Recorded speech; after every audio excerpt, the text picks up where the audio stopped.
গ্লোবালের automatic humidity control. এটা automatic settings করা যায়। অটোমেটিক 90 RH রাখলে রুমের টেম্পারেচার যতক্ষণ 90 RH না আসবে ততক্ষণ হচ্ছে মেশিন রান থাকবে।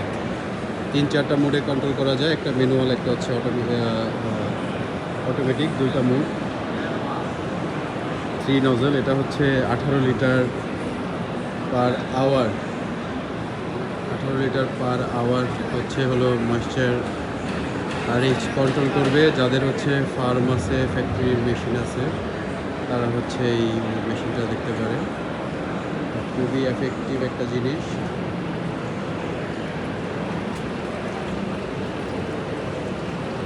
এখানে আমি দেখাচ্ছি, এখানে আমাদের ময়েশ্চার 75 RH সেট করা আছে। আমাদের এখানে অ্যাকচুয়ালি আছে হলো 66, 67 বাড়তেছে। এটা যখন 70-তে চলে যাবে অটোমেটিক মেশিনটা শাট ডাউন হয়ে যাবে। এটা হচ্ছে ফিচার। এখানে হচ্ছে অটোমেটিক লাইন দেওয়া যাবে, একদম পানি বারবার ঢালার দরকার নেই, জাস্ট একই হচ্ছে অটোমেটিক।